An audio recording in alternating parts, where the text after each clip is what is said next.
이 회담들은 물론 아무런 결론 없이 끝났고 그동안 아야톨라에게 더 많은 시간을 주고 있을 뿐이에요. 그들이 트럼프의 조건에 동의하면 최악의 일입니다. 어차피 그 조건을 지키지 않을 테니까요.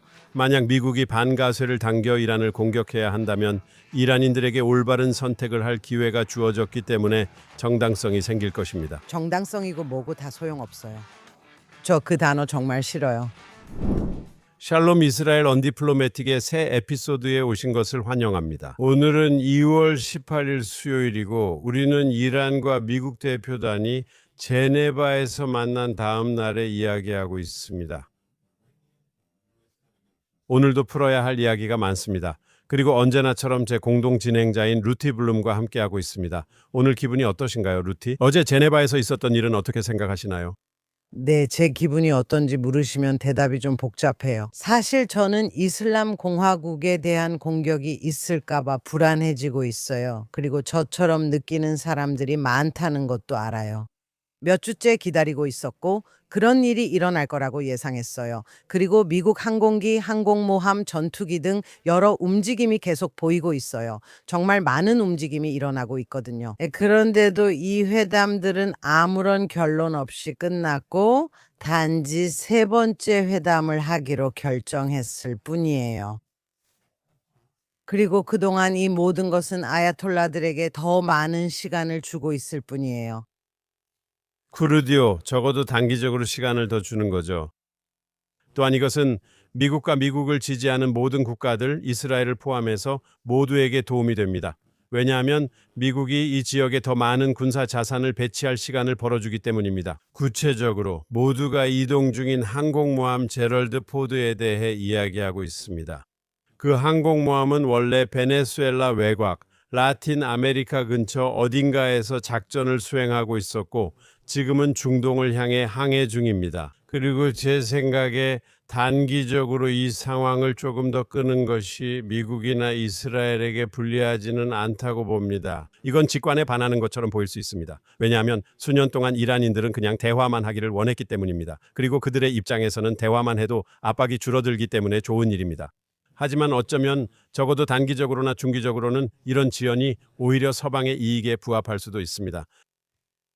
확실히 그렇습니다. 하지만 제가 말씀드리고 싶은 것은 제네바에서 있었던 이른바 회담들을 보면 그 전에 오만에서도 회담이 있었거든요.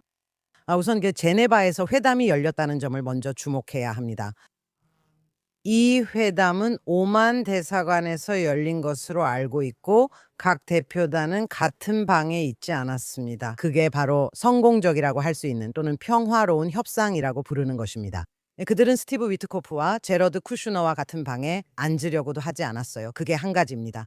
한편 그 방 밖에서는 아야톨라 하메네이가 X와 다른 곳 그리고 알자질에서 미국이 자국의 항공모함이 그렇게 강하다고 생각하지만 그렇지 않다고 위협하고 있었어요. 하지만 우리는 그 배들을 침몰시킬 수 있다고 그런 식으로 말했죠. 그래서 당신이 이 협상에 참여하는 거예요. 그리고 테헤란은 미국을 심각하게 위협하면서 우리는 절대 탄도미사일 프로그램을 포기하지 않을 것이고 다른 모든 것도 포기하지 않을 것이라고 말하고 있어요. 등등. 그래서 이제 우리가 그 이야기를 계속하기 전에 물론 그건 놀라운 일이 아니에요. 그리고 참고로 우리가 듣기로는 거리에서 새로운 시위가 다시 일어나고 있다고 해요. 비록 규모는 더 작지만요. 왜냐하면 아시다시피 그 사람들도 거리로 나서자마자 총에 맞아 희생당하고 싶지 않다는 걸 이해할 수 있잖아요. 집 밖으로 머리를 내밀기만 해도 말이에요. 하지만 그 이야기를 하기 전에 어제 폭스 뉴스에서 마르타 맥캘럼과의 인터뷰에서 부통령 제이디 벤스가 이 문제에 대해 뭐라고 했는지 들어봅시다. 대통령은 모든 선택지를 테이블 위에 올려두고 있습니다. 그리고 협상에 대해 오늘 아침에 말씀드릴 수 있는 한 가지는 어떤 면에서는 잘 진행됐다는 겁니다. 그들은 이후에 다시 만나기로 합의했지만 또 다른 면에서는 그렇지 않았습니다. 대통령이 레드라인을 명확히 했지만 이라는 이를 인정하거나 해결하려는 의지가 없었습니다. 우리는 계속 이 문제를 해결할 것입니다. 하지만 물론 대통령은 외교가 자연스러운 끝에 도달했다고 판단할 때 그렇게 말할 수 있는 권한을 보유하고 있습니다. 우리는 그런 상황이 오지 않기를 바라지만 만약 그런 일이 생긴다면 그것은 대통령의 결정이 될 것입니다. 루시, 말씀드려도 될까요? 흥미롭네요. 회담 당일 이란인들은 방을 나가면서 훌륭한 회담이었다고 말했습니다. 우리는 몇 가지 일반적인 사안을 어느 정도 이해했고 희망도 있습니다. 대화를 계속해야 합니다. 이건 좋은 일이고 한동안 워싱턴은 아무 말도 하지 않았습니다. 아무것도 전혀 없었습니다. 그리고 여러 면에서 이것은 예상된 일이었습니다. 왜냐하면 다시 한번 말씀드리지만 우리는 조금 전에 이미 말했기 때문입니다. 이란인들은 미국의 위협을 받고 있고 그 위협을 줄이고 싶어 합니다. 그리고 그들은 이 협상이 유망하다고 말하고 싶어 합니다. 그리고 그들은 실제로 실질적인 것을 내놓지 않으면서도 그것을 과장해서 이야기합니다. 그리고 우리는 기다렸고 또 기다렸고 또 기다렸고 몇 시간이나 지난 후에야 겨우 일이 일어났습니다. 대통령이 아니라 부통령이 우리가 방금 본 그 인터뷰를 폭스뉴스에 했습니다. 그리고 그는 메시지를 보내고 싶어 했습니다. 그는 메시지를 보내고 싶어 했습니다. 행정부의 관점에서 보면 알겠습니다. 우리가 한 차례 논의를 했습니다. 하지만 결론이 나지 않았습니다. 아마도 이게 효과가 있을 수도 있으니 우리는 일단 믿어보기로 했다고 했습니다. 하지만 여전히 상당한 격차가 있다고 그는 말했습니다. 이란인들은 트럼프의 레드라인을 지키지 않고 있습니다. 그리고 이것이 효과가 없으면 우리는 또 다른 선택지가 있습니다. 그리고 당신이 아주 정확하게 말씀하셨듯이 이런 대화가 진행되는 동안 이란인들은 미국 군함을 파괴하겠다고 위협하고 미국 항공모함을 공격해서 침몰시키겠다고 하고 있습니다. 하지만 공정하게 말하자면 미국도 이 모든 군대를 해당 지역으로 이동시키면서 이란을 위협하고 있습니다. 즉 우리 조건에 동의하든지 우리와 합의하든지 아니면 그에 따른 결과가 있을 것이라고 말하고 있는 겁니다. 그리고 저는 여러분께 우리 프로그램을 보고 듣고 계신 모든 분들께 묻고 싶습니다. 누구의 위협이 더 현실적이고 누구의 위협이 더 신뢰할 만하다고 생각하십니까? 그리고 답은 명확합니다. 이란인들은 허세를 부릴 뿐 현실적이지 않습니다. 그들이 실제로 미 항공모함을 성공적으로 타격할 가능성은 극히 미미합니다. 하지만 그 지역에 있는 모든 미국 군사 자산들이 실제로 이슬람 공화국, 그 정권 지도부, 그리고 인프라 등의 진짜 고통을 안겨줄 가능성은 얼마나 될까요? 그 가능성은 매우 현실적입니다. 그래서 저는 그것이 이번 대화의 배경 잡음이라고 생각합니다. 하지만 미국의 본질적 메시지는 부통령이 반복 언급한 내용입니다. 미국의 핵 프로그램 관련 레드라인 충족 여부와 상관없이 미국 입장은 분명했습니다. 이 부분은 나중에 다시 얘기할 수 있습니다. 흥미로운 부분이었으니까요. 저는 다른 질문에도 일부 답했다고 생각했습니다, 부통령님. 하지만 제 생각에는 아주 분명합니다. 상황이 아주 명확합니다. 둘 중 하나입니다. 이란이 미국의 레드라인을 충족하는지 할 수 있고 할 의지가 있는지는 분명하지 않습니다. 그 군사 자산들은 이란 정권을 상대로 매우 효과적으로 사용될 것입니다. 2026년 JNS 국제정책정상회담은 4월 15일부터 17일까지 예루살렘의 월도프 아스토리아에서 열릴 예정입니다. 오늘 JNS summit.org에서 등록하시고 쿠폰 코드 JNSTV를 사용하세요. JNSTV 한 단어로 입력하시면 모든 티켓을 20% 할인받으실 수 있습니다. 예루살렘에서 여러분을 뵙기를 기대합니다. 제가 계속 반복해서 말씀드리는 것 같지만 다시 한번 강조하고 싶습니다. 하지만 이 말을 꼭 이란 국민을 대표해서 전하고 싶어요. 이란 사람들이 동의 여부에 대해 자주 얘기하는 걸 저도 압니다. 저는 정말로 우리가 이란 국민에 대해 이야기하는 것이 아니라 아야톨라들에 대해 이야기하고 있다는 점을 꼭 강조하고 싶어요. 또는 이슬람 공화국이라고도 할 수 있겠죠. 그래서 저는 이란 사람들이 이렇게 한다, 저렇게 한다고 말하지 않아요. 저는 이란 국민을 위해서 구분을 확실히 하고 싶어요. 그리고 우리는 그들이 자유로워지길 원하고 그 역겨운 정권에서 벗어나길 바래요. 그 정권은 그들에게도 위협이고 이스라엘과 미국, 전 세계에 대한 위협이에요. 이제 미국의 위협이 더 신뢰할 만하다는 건 정말 맞는 말이에요. 왜냐하면 아야톨라들도 미국의 힘에는 상대가 안 된다는 걸 알고 있으니까요.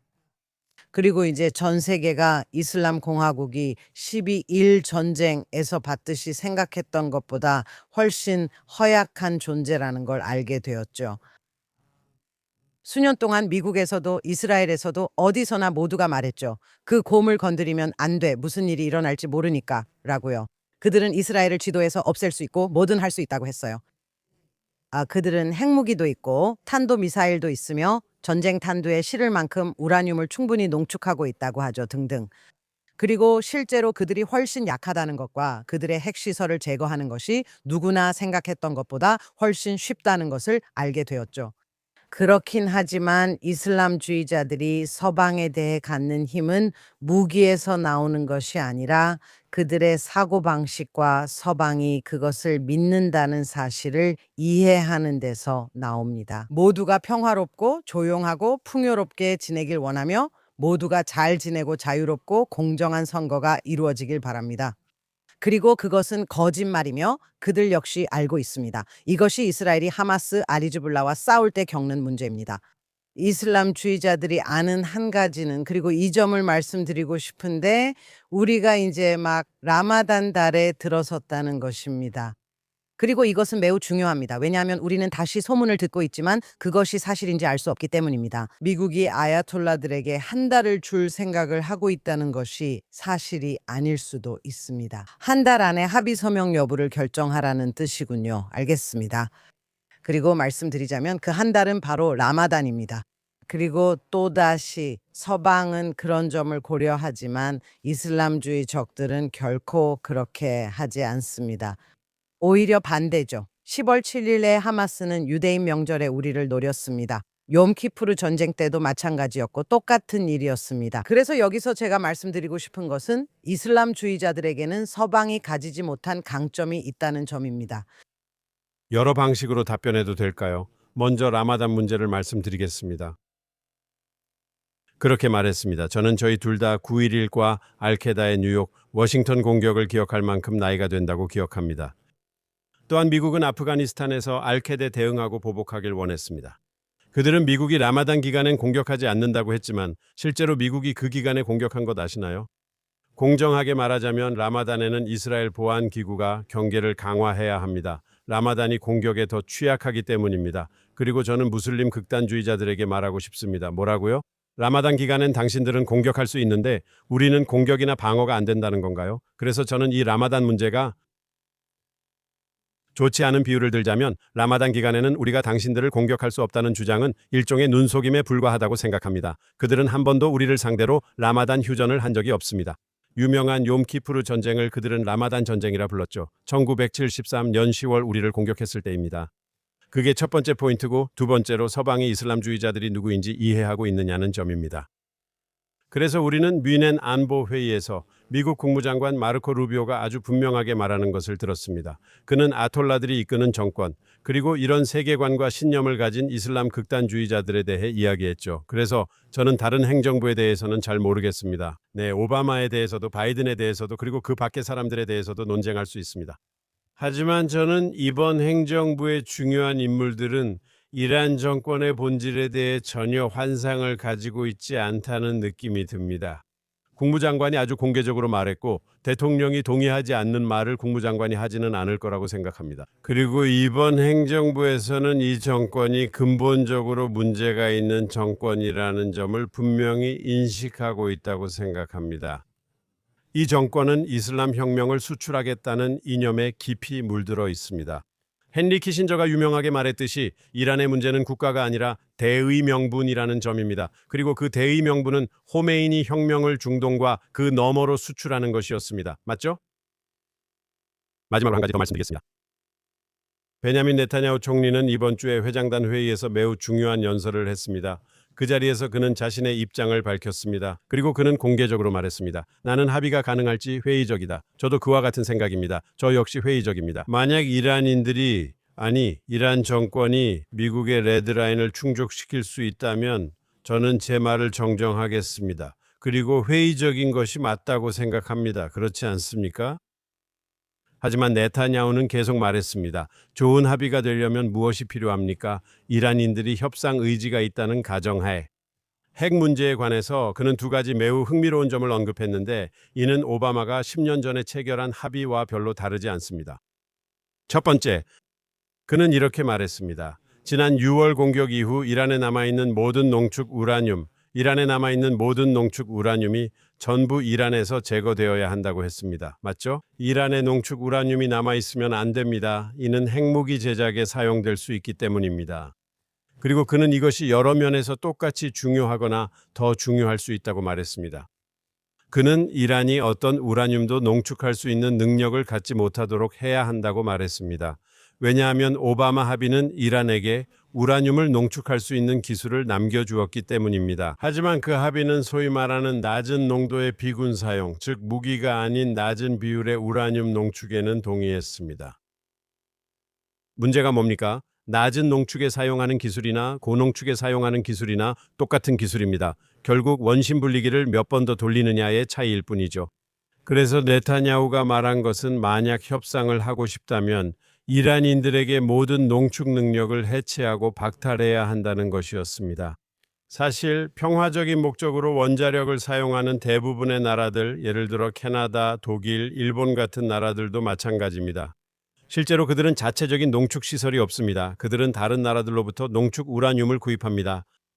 그래서 이란인들이 거짓말로 주장하는 평화적인 핵 프로그램은 필요하지 않습니다. 네, 그들은 그것에 대해 공개적으로 거짓말을 합니다. 네, 그들은 오직 평화적인 프로그램만 원한다고 말합니다. 하지만 농축은 필요하지 않습니다. 그들의 거짓말을 폭로하세요.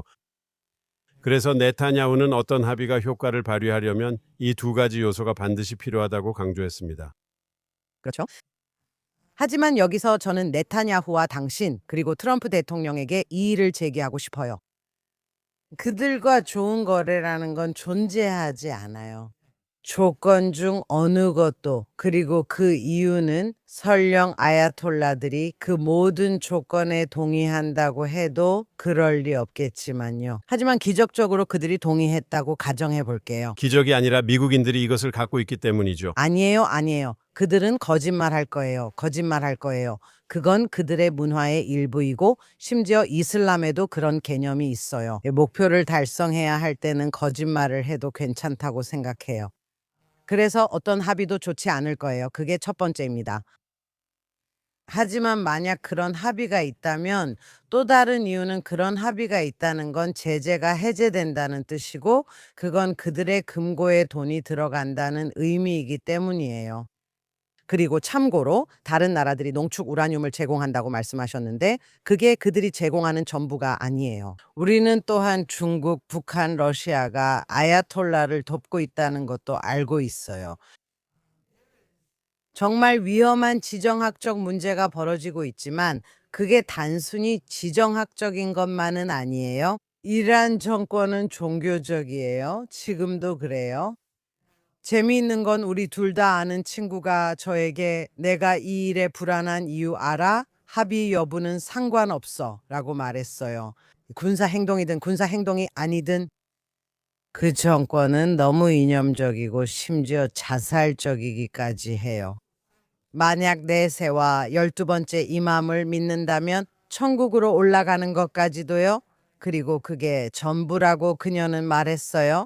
그들은 마지막 순간에 기적을 노리는 패스를 던질 수도 있어요. 그래, 이제 우리가 끝장이라면 우리가 할 수 있는 건 그냥 무기를 발사하는 거야 라고 말할 수도 있죠. 우리가 가진 미사일로 텔아비브도 공격할 수 있고 유럽도 공격할 수 있어요. 그들은 그냥 자신들의 무기고를 다 쏟아부을 수도 있어요. 그러니까 그래, 이게 마지막이다 라고 말하면서요. 왜냐하면 우리가 무너진다면 엄청나게 많은 사람들을 죽이지 않고서는 무너지지 않을 거니까요. 유대인, 기독교인, 이교도, 무슬림 등등. 그래서 우선 저는 이란에서 정권 교체가 이루어졌으면 합니다. 저도 그렇게 생각합니다. 무엇보다도 이란 국민들이 이 끔찍한 정권이 쫓겨나는 것을 가장 원할 겁니다.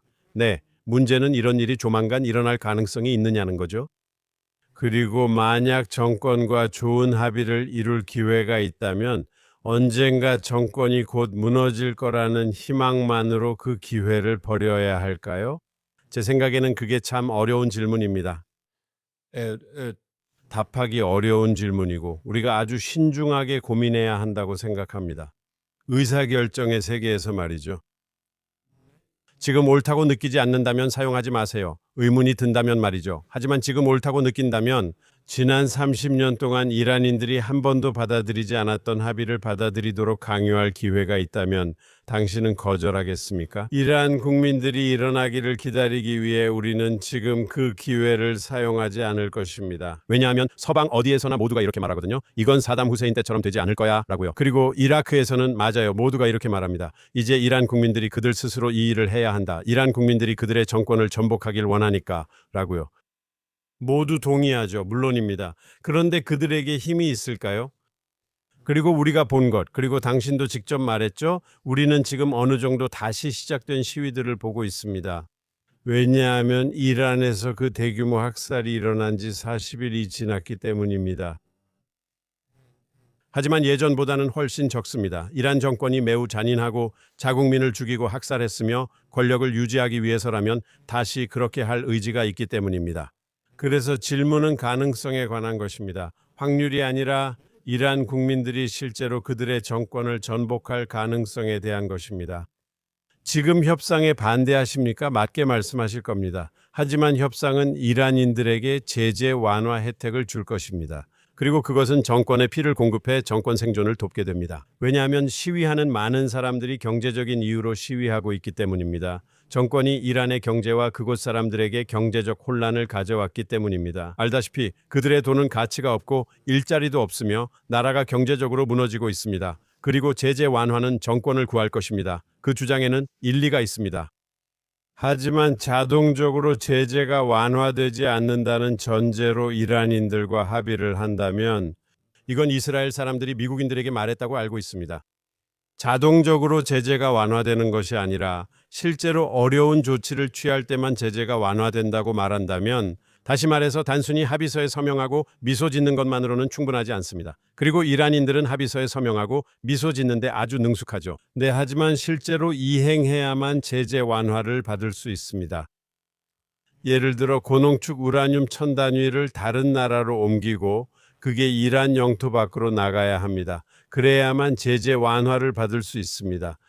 우리가 원심 분리기를 해체했다는 증거를 확보하면 그때 제재 완화를 받을 수 있습니다. 다시 말해서 이란이 핵 프로그램을 해체하겠다는 약속을 구체적으로 이행했을 때만 제재 완화가 이루어진다는 뜻입니다.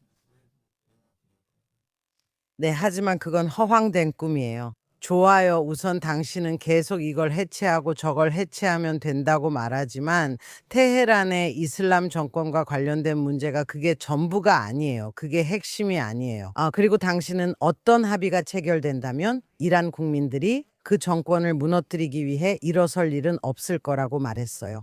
그건 기대하지 마세요. 그들이 그렇게 할 수 있는 유일한 방법은 맞아요. 그들이 해야 한다는 건 사실이지만 그들은 트럼프 대통령이 자신들도 역할을 하게 해주겠다고 약속했다고 기대하고 있었어요. 그리고 미국과 이스라엘도 신뢰합니다. 자기 역할을 할 것이고 함께라면 그 정권을 무너뜨릴 수 있을 거라고 생각했어요. 지금 말씀하신 것처럼 그들의 금고에 돈이 있다면 그러니까요. 사람들이 시위하는 이유 중 하나는 돈이 없기 때문이고 그건 사실이에요. 하지만 그 돈은 절대 이란 국민들에게 가지 않고 하마스발라, 후티, 이라크 민병대에게로 갑니다.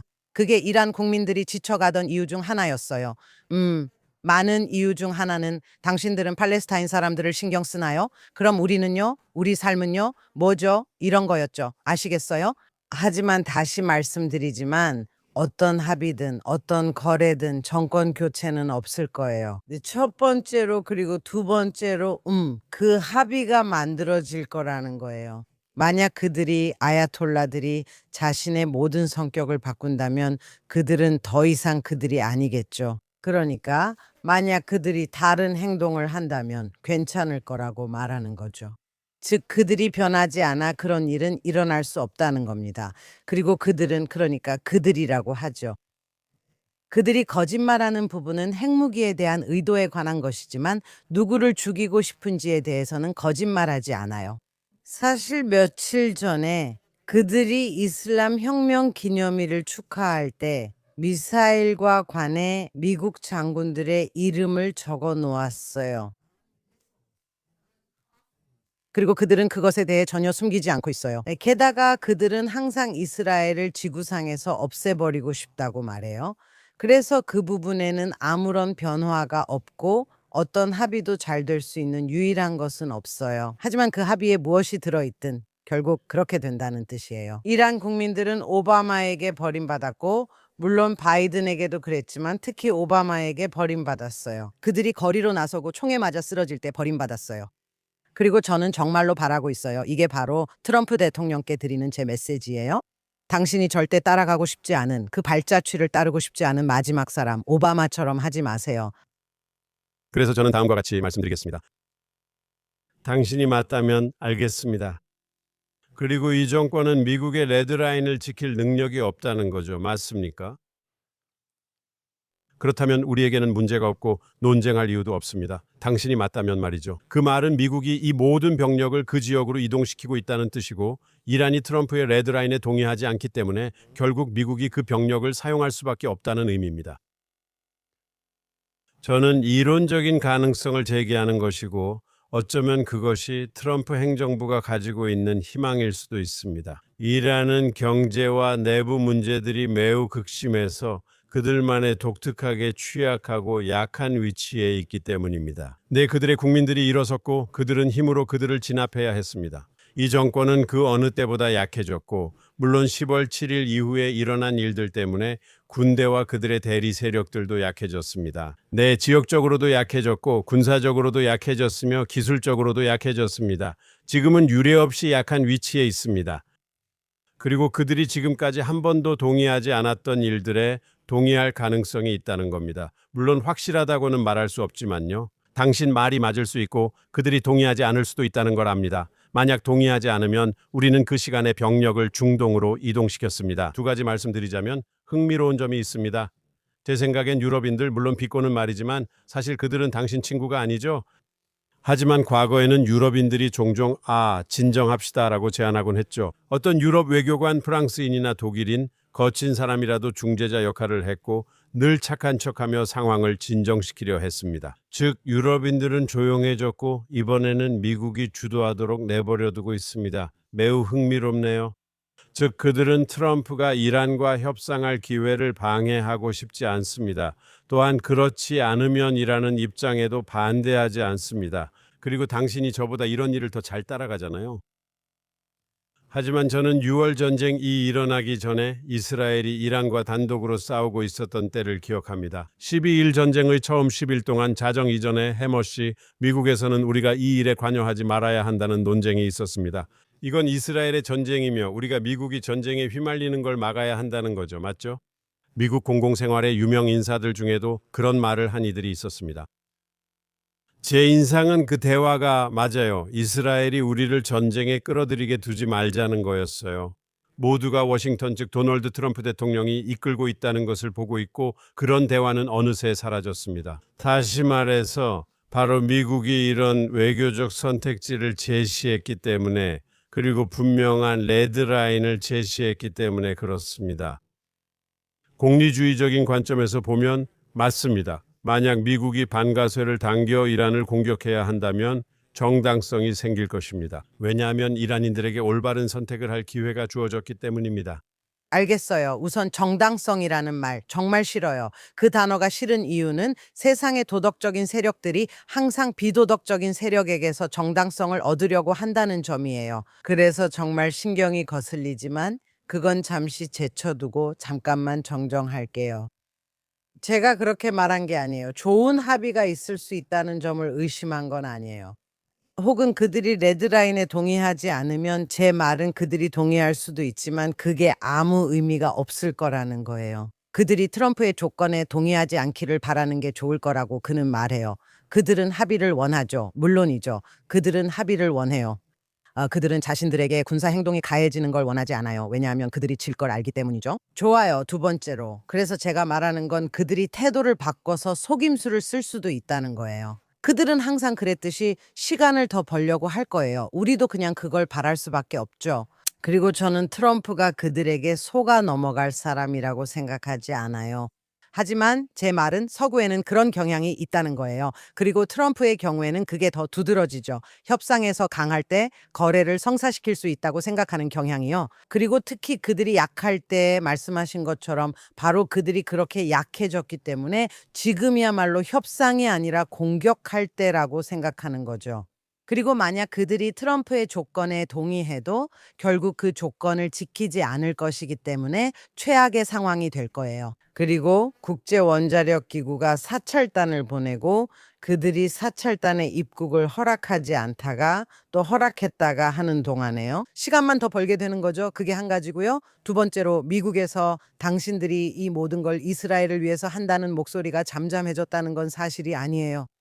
그 목소리들은 오히려 공화당 내의 그로이퍼스라든지 좌파와 우파 그리고 터커 칼슨이나 캔디스 오웬스 같은 우익 인사들로부터 더 거세게 나오고 있어요. 심지어 지금도 안타깝게도 메건 켈리조차도 누구냐면 네. 그들은 우리가 이걸 이스라엘을 위해서 하고 있다고 말하고 이스라엘이 우리를 이런 상황에 끌어들이고 있다고 그리고 유대인들이 우리를 이런 상황에 끌어들이고 있다고 말해요. 그래서 그런 목소리들은 여전히 있지만 우리는 그런 목소리들을 무시하고 신께 감사해야 해요. 지금까지 트럼프 대통령은 공화당에 반유대주의가 설 자리는 없다고 말했어요. 어쨌든 제 요점은 그게 아니에요. 만약 그들이 그 기준선에 동의하지 않는다면 아니에요, 아니에요. 우리는 그들이 동의하길 원하지 않아요. 왜냐하면 만약 그들이 동의한다면 우리는 정말 큰일이거든요. 그래서 제가 답변하겠습니다. 네타냐후는 연설에서 합의에 무엇이 포함되어야 하는지에 대해 시간을 들여 이야기했지만 그는 회의적이라고 말했고 합의가 가능하다는 것에 대해 매우 강하게 회의적이라고 말했습니다. 하지만 만약 합의가 이루어진다면 무엇이 필요할까요? 저는 방금 필요사항을 이야기했고 그는 핵뿐만 아니라 탄도미사일 문제도 언급했으며 국가들이 가입할 국제협약도 이야기했습니다. 하지만 그 협약은 그들이 보유하거나 거래할 수 있는 미사일의 탄두와 사거리를 제한합니다. 그래서 우리는 그 부분에 대해 이야기했고 물론 테러 문제와 대리전 문제도 있습니다. 그리고 제가 이론적인 예를 하나 들어보겠습니다. 그것은 이스라엘에게 도전이 될 것입니다. 만약 트럼프가 핵 문제에 대해서는 거의 완벽한 합의를 이끌어내지만 나머지 두 가지 문제는 해결하지 못한다면 어떻게 될까요? 그렇다면 이스라엘의 대응은 어떻게 해야 할까요? 왜냐하면 제 생각에 제가 폭스에서 주리스 덕터 펜스 인터뷰 전체를 들었을 때 그는 핵 문제에 대해서는 매우 분명하게 말했습니다. 우리는 그들이 다른 문제들에 대해서는 허용하지 않을 것입니다. 그는 말했습니다. 우리는 그들이 그렇게 하기를 원하지 않습니다. 그가 레드라인이라는 표현을 쓸 때는 더 약하게 말했습니다. 제 생각엔 그는 핵 문제를 언급한 것 같습니다. 이스라엘에게 딜레마가 될 수 있습니다. 핵 문제는 좋은 합의가 가능하지만 다른 문제들은 형식적으로만 다루거나 무시될 수 있다고 생각합니다. 이스라엘은 이런 상황에서 무엇을 해야 하며 그 합의에 반대해야 하는지 자문해야 합니다. 저에게는 해결책이 있습니다. 저는 다음과 같은 해결책을 제시하고 싶습니다. 꼭 그런 경우에 우리가 그 합의에 반대할 필요는 없다는 것입니다. 하지만 이스라엘과 미국 사이에 공개적인 이해가 있어야 하고 제가 말했듯이 아주 공개적으로 이스라엘은 스스로를 방어하기 위해 필요한 모든 조치를 취할 권리를 보유한다는 점을 밝혀야 합니다. 왜냐하면 핵 문제가 일단 제쳐지면 우리는 탄도미사일 문제나 이란과의 다른 문제들을 다루는데 아무런 어려움이 없을 수도 있기 때문입니다. 과거에 많이 언급했던 대리인 문제, 즉 테러 대리인들에 관한 것으로 레바논의 헤즈볼라, 가자 지구의 하마스와 이슬라믹 지하드, 예멘의 후티 등이 있습니다. 제 생각에는 대부분 10월 7일 이후 지난 2년 조금 넘는 기간 동안 일어난 일들 때문이라고 봅니다. 제 생각에는 그 대리인들은 예전만 못한 그림자에 불과하고 어쩌면 그 싸움은 이미 절반쯤 이긴 셈일지도 모릅니다. 네, 그들은 이제 그림자에 불과합니다. 이 이야기는 다른 팟캐스트에서 다룰 예정이고 그들도 다시 재건 중입니다. 제 말은 이게 좀 복합적이고 말하자면 양날의 검이라는 거예요. 말장난은 아니에요. 네, 제게 물으신다면 우선 말씀드리지만 좋은 합의란 없어요. 저는 신경 쓰지 않아요. 그들이 이거든 저거든 무엇에 동의하든 간에 우리가 알다시피 그들은 그 합의를 지키지 않을 거예요. 그러니까 네타냐후가 그렇게 말하는 건 괜찮아요. 저에게 물으신다면 그럼 질문은 어떤 합의가 체결된다면 어떻게 되느냐는 거죠. 우선 말씀드리지만 저는 그 합의에 뭐가 들어있든 신경 쓰지 않아요. 핵이든 아니든 대리인이든 상관없어요. 그건 효과가 없고 결국 정권의 시간만 벌어줄 뿐이에요. 그렇게 말하면 이스라엘은 어떻게 할까요? 이스라엘은 스스로를 방어하고 선제적으로 행동할 권리가 있어야 한다고 하셨죠. 이스라엘이 다시 무방비 상태가 되지 않게 해야 해요. 저도 동의하지만 단순히 우리를 공격했으니 보복한다는 건 충분하지 않아요. 아니에요. 그리고 저는 우리가 필요한 일을 할 수 있다고 믿고 싶어요. 물론요. 네, 저도 이 일은 이스라엘이 아니라 미국이 주도하고 이스라엘이 돕는 방식이어야 한다고 생각해요. 왜냐하면 솔직히 말해서 지금 이 시점에서는 반시온주의자나 반유대주의자, 유대인 혐오자들이 이스라엘이 미국을 끌어들인다고 뭐라고 하든 신경 쓰지 않거든요. 그들이 뭐라고 하든 이제는 상관없어요. 그 사람들은 거짓말쟁이고 틀렸으며 우리는 그들을 전혀 신경 쓸 필요가 없어요. 이제 저희 프로그램이 거의 끝나가고 있습니다. 마지막으로 한 문장만 말씀드리고 싶습니다. 당신 말이 100% 맞아요. 정말로. 네타냐후 총리는 이란인들과 맺는 어떤 합의에 대해서도 매우 회의적이어야 합니다. 왜냐하면 우리는 이 정권의 과거 행적과 이란 정권이 어떻게 운영되는지 그리고 그들이 어떻게 행동할 수 있는지 잘 알고 있기 때문입니다. 그냥 아시다시피 그들은 이렇게 말할 겁니다. 트럼프가 대통령이니까 우리는 착한 척하고 미소를 지을 거야. 그리고 백악관에 다른 성격의 누군가가 들어오는 순간 어쩌면 좀 더 온건한 사람이 들어오면 그들은 온갖 방법으로 시간을 벌려고 할 겁니다. 그리고 저는 회의적인 태도를 갖는 게 좋다고 생각합니다.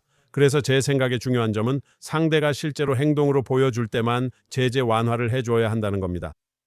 하지만 우리가 협상에 대해 회의적이고 신중해야 하는 것처럼 군사작전에 대해서도 마찬가지로 회의적이고 신중해야 한다고 생각합니다. 왜냐하면 군사 공격이 완벽한 해결책을 주는 만병통치약이라고 자동적으로 생각하는 것은 과거의 세계 여러 지역에서 그랬던 것처럼 우리가 이미 알고 있기 때문입니다. 적어도 저는 다음과 같이 말씀드리고 싶습니다. 우리는 어떤 외교적 해법이든 비판적으로 그리고 매우 신중하게 살펴봐야 하며 동시에 어떤 군사적 행동이든 매우 신중하게 고민해야 합니다. 어떤 긍정적인 결과가 있을 수 있을까요? 하지만 어떤 부정적인 결과가 있을 수도 있습니다. 제가 말씀드리고 싶은 건 그게 전부입니다. 저는 이것이 모든 정책 이반자들의 의무라고 생각합니다. 이번 경우에는 특히 워싱턴과 예루살렘의 정책 이반자들에게 의무가 있습니다. 네, 그리고 결론적으로 말씀드리자면 네, 그렇다고 말씀드릴 수 있겠습니다. 이스라엘과 미국은 군사 행동과 그에 따른 결과 등을 매우 신중하게 저울질해 왔습니다. 그 점에 대해서는 저는 단 1초도 의심하지 않습니다. 네, 제가 아니라고 말하는 부분은 외교적인 부분이고 군사 행동을 저울질하는 것은 물론이고 무엇을 이룰 수 있고 무엇을 이룰 수 없는지 어떤 무기가 필요한지 아는 것은 당연합니다. 저는 군사 전문가는 아니지만 그런 일들이 벌어지고 있다는 건 알고 있어요. 지금 당장 일어나지 않았으면 하는 건 외교적인 부분이에요. 그래서 그런 생각을 가지고 그리고 우리가 지난 2달 동안 거의 매주 말했던 것처럼 다가오는 한 주에 어떤 일이 일어날지 지켜보겠습니다. 하지만 그때까지 루시 다음 주에 당신과 다시 이야기할 수 있기를 기대하겠습니다. 저도 그래요. 그리고 저희 콘텐츠를 재미있게 보신 분들께 부탁드리고 싶은데요. 좋아요와 구독을 눌러주시면 감사하겠습니다. 그럼 다음 주에 뵙겠습니다.